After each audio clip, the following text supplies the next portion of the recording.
In a small village nestled by the great river, lived a young woman named Amina. She had known little joy in her life. The villagers admired her for her beauty and kindness, but her heart was heavy with loneliness. She had lost both parents as a child, and though she was surrounded by friends, she felt as though something was always missing. She longed for a connection deeper than mere friendship. Every day, she wondered if anyone could truly understand the emptiness she carried. One evening, while walking along the riverbank, Amina felt the weight of her loneliness pressing in on her. The sky above was painted in soft oranges and pinks, and the air was warm and still. But as she walked, a strange feeling crept over her, a sense of being watched. She stopped in her tracks, looking around. Her eyes darted through the trees, and there, among the thick bushes, she saw something that made her heart skip a beat. A large snake lay coiled near the water's edge. It was no ordinary serpent. Its scales shone like polished silver, catching the last rays of the setting sun. Its eyes, dark and deep, locked onto hers as though it had been waiting for her. Amina froze in place, terrified, but also intrigued. The snake didn't seem threatening. Instead, it gave her an almost knowing look.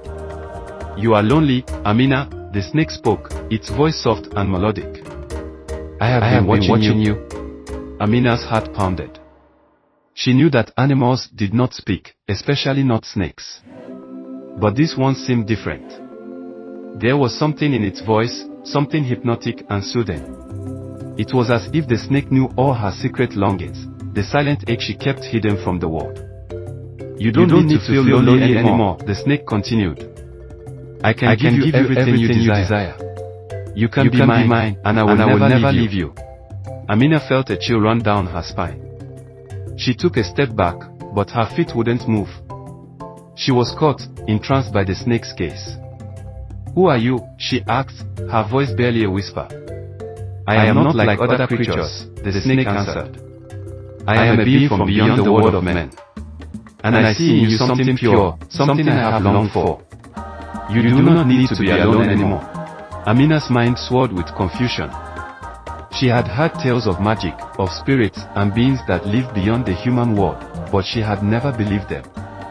Yet here she was, standing before one.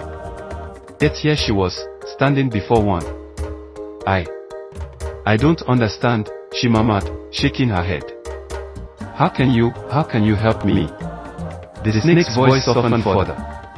"Marry me, Amina, and you will never be lonely again.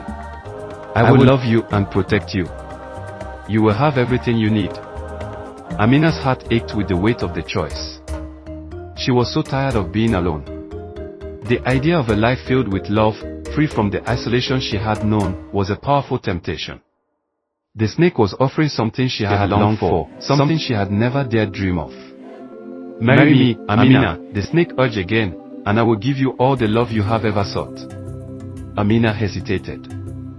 The thought of marrying a snake, a creature so unlike any man she had ever known, terrified her. But her loneliness, it gnawed at her. And the snake's words rang true in her heart. She was desperate for connection, for someone who would understand her. I will, she whispered, her voice trembling. "I will marry you." The snake's eyes brightened with joy.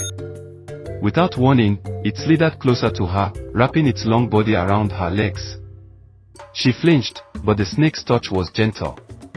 It looked up at her with a knowing gaze, and then, in an instant, its form began to change. Amina gasped in shock as the snake's body twisted and transformed. Its long, serpentine shape shifted, becoming shorter, broader. And before her eyes, the snake was no more. Standing in front of her now was a man, a tall, handsome man with dark eyes that held the same mysterious power the snake had.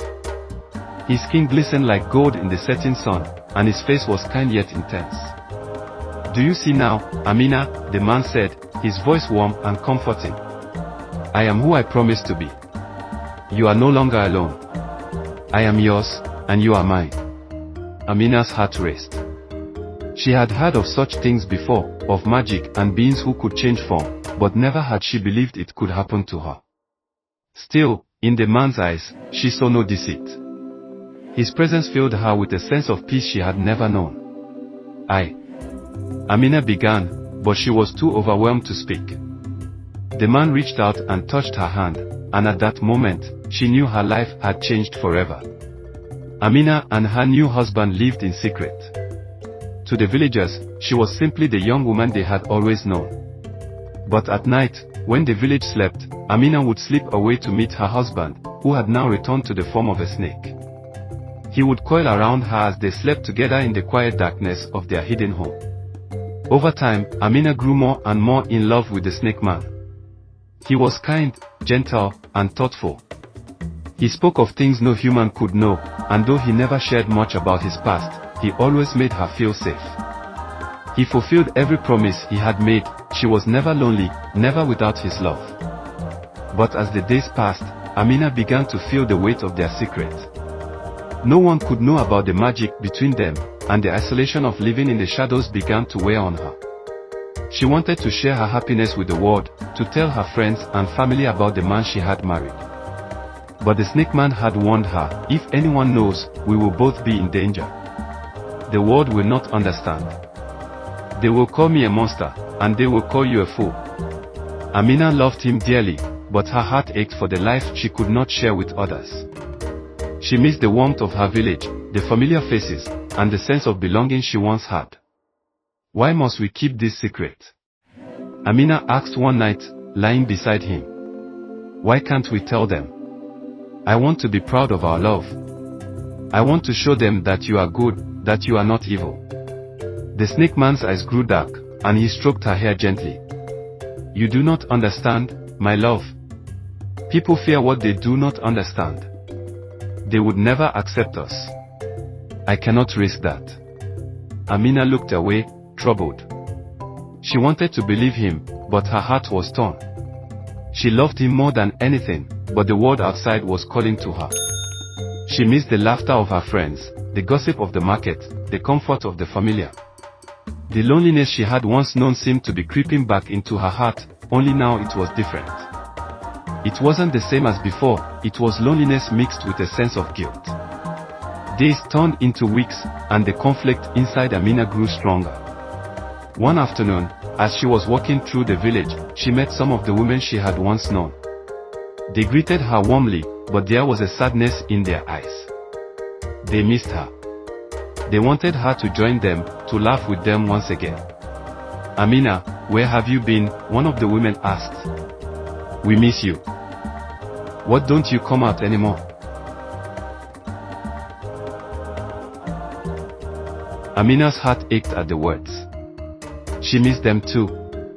She missed the laughter, the sense of belonging. For a moment, she wished she could be a part of that world again. The world where she didn't have to hide, where love was free to be shared and celebrated. Come with us tonight, the woman said. We are having a feast by the river. Come, Amina. You deserve to be happy again. Amina's heart raced. She knew her husband would not approve. He had warned her that if she left the house, if she spoke to anyone about their secret, there would be consequences. But the temptation was too strong. She longed to be part of the village again, to feel the warmth of community. For just one night, she wanted to forget the rules, to forget the secret she had been keeping for so long. I will come, Amina said, before she even had time to think it through. That night, Amina went to the feast by the river. The women greeted her with open arms, and for the first time in months, she felt truly happy. The music was loud, the fire crackled brightly, and filled her heart with warmth. It felt like she was home again. But deep inside, a small voice whispered to her, reminding her of the promise she had made to her husband.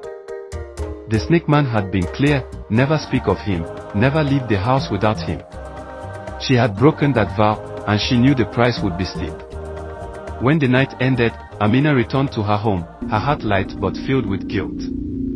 As she opened the door, the air was cold. There was no warmth, no sense of peace. The house felt empty. The snake man was not there.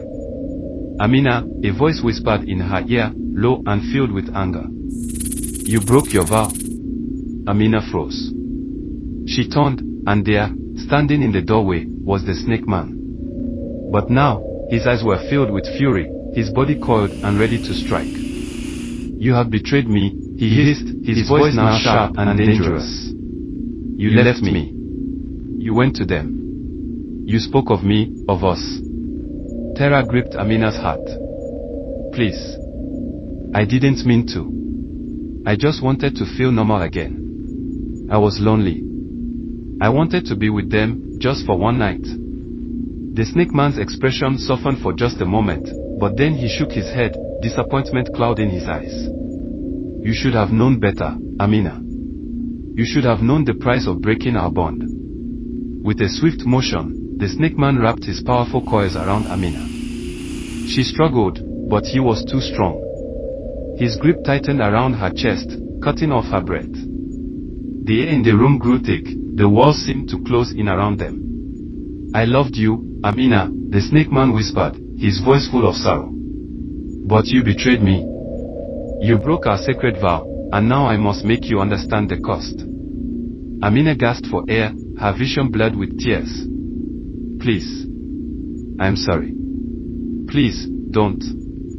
But the snake man showed no mercy. With one Thanks for watching. Don't forget to like, subscribe and hit the notification bell, so we can bring you more amazing stories.